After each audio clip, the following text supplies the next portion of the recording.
성도 여러분, 한 주간 건강히 잘 지내고 계시죠? 코로나의 상황이 지속되면서 여러분의 얼굴을 못 본 지 벌써 4주차가 되어가네요.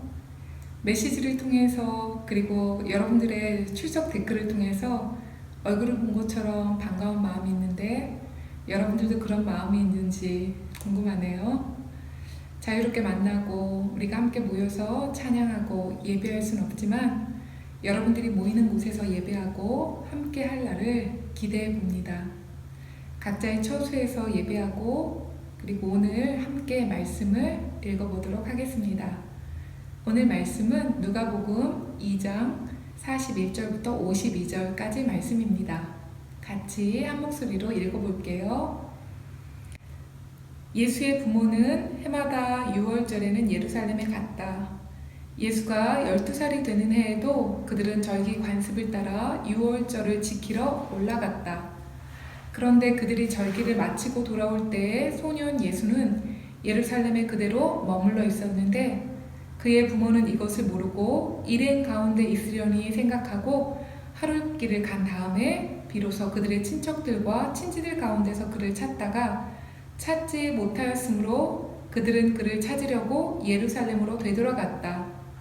사흘 뒤에야 그들은 성전에서 예수를 찾았는데 그는 선생들 가운데 앉아서 그들의 말을 듣기도 하고 그들에게 묻기도 하고 있었다. 그의 말을 듣고 있는 사람들은 모두 그의 슬기와 대답에 경탄하였다. 그의 부모는 예수를 보고 놀랐다. 어머니가 예수에게 얘야, 이게 무슨 일이냐? 내 아버지와 내가 너를 찾느라고 얼마나 애를 태웠는지 모른다 하고 말하였다. 예수가 부모에게 말하기를 어찌하여 나를 찾으셨습니까? 내가 내 아버지의 집에 있어야 할 줄을 알지 못하셨습니까? 하였다. 그러나 부모는 예수가 자기들에게 한 그 말이 무슨 뜻인지를 깨닫지 못하였다. 예수는 부모와 함께 내려가 나사렛에 돌아와서 부모에게 순종하면서 지냈다. 예수의 어머니는 이 모든 일을 마음에 간직하였다. 예수는 지혜와 키가 자라며 하나님과 사람에게 더욱 사랑을 받았다. 아멘.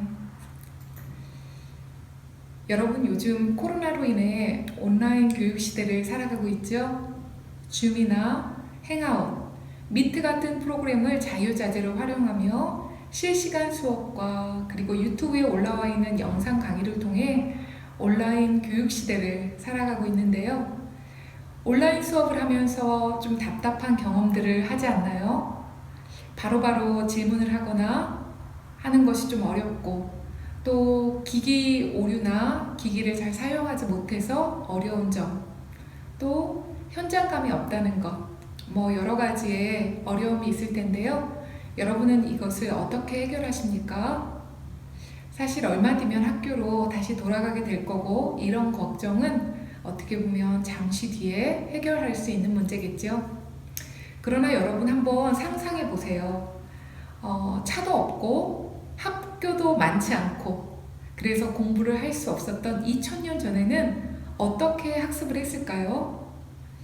성전이 있었던 예루살렘, 그곳에 가면 선생님들이 계시지만 여러분과 같은 10대 소년인 예수에게는 너무 먼 거리였죠. 걸어서 3일이나 걸리던 길이었습니다. 그러다 보니 대부분의 교육은 부모님을 통해서 이루어지게 되었고요. 이것은 고대 유대인의 교육 방식이 이런 가정교육 중심으로 이루어졌고 이것이 굉장히 철저했다고 합니다. 여러분, 우리 바벨론 포로기 시대를 배우면서 여러분 들으셨었죠? 바벨론 포로기 이후부터 이스라엘의 교육은 가정 중심 교육, 밥상머리 교육이라고 했죠? 이렇게 많이 바뀌어서 진행이 됐는데요. 아버지의 교육과 어머니의 교육이 매우 중요하게 이루어졌습니다.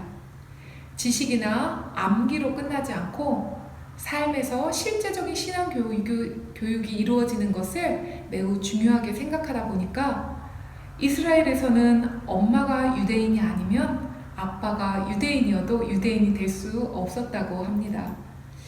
가정교육에서 중요한 것은 첫 번째는 암기 방법인데요.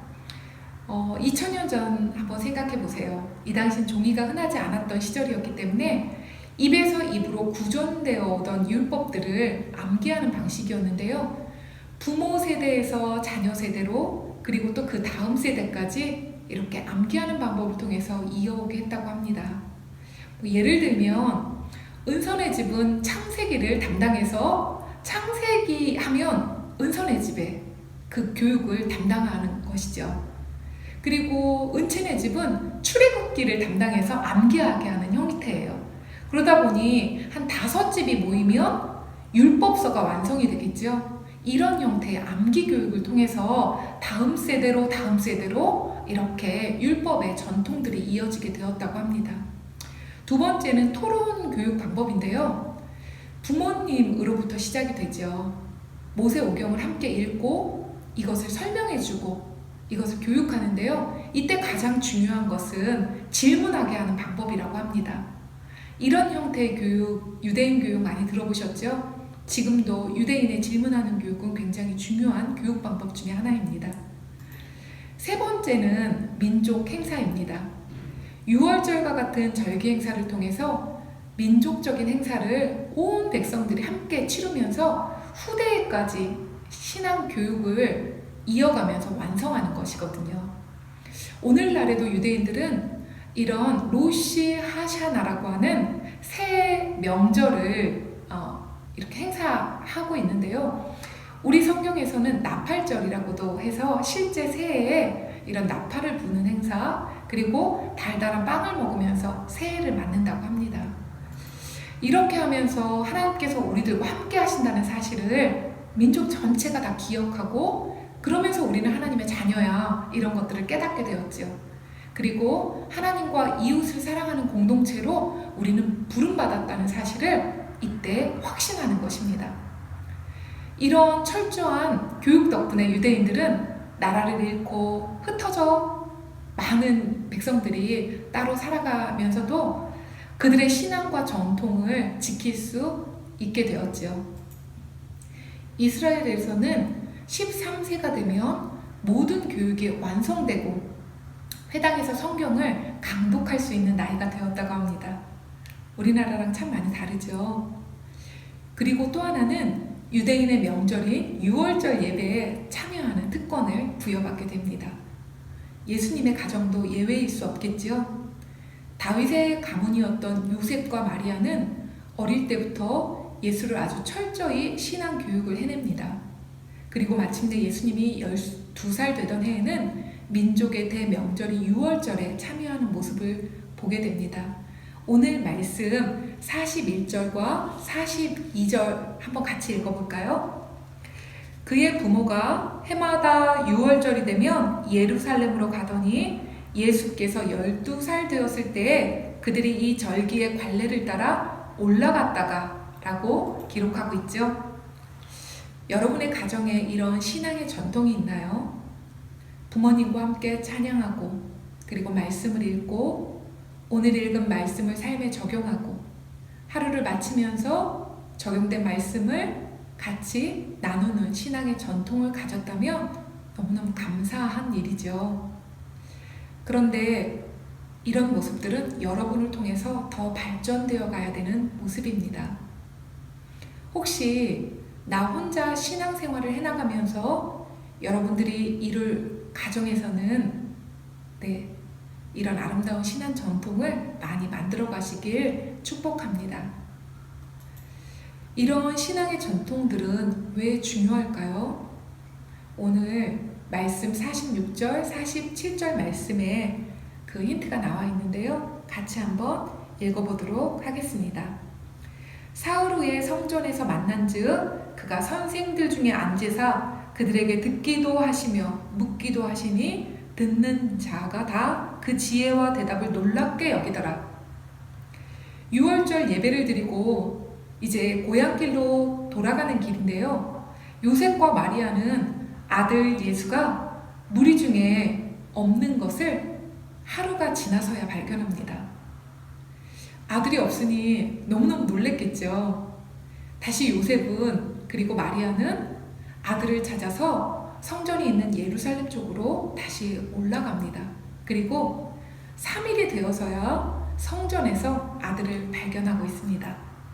그런데 오늘 성경 말씀은 특이한 장면을 볼 수 있는데요. 여러분들도 한번 주의해서 보세요. 예수님이 성전에서 율법 선생님들과 앉아서 토론하는 모습을 보게 된 것입니다. 가정교육만으로도 예수님이 율법 선생님들과 토론이 가능했다니 정말 대단하죠? 여러분들 부모님의 교육만으로 학교 교육이 가능하던가요?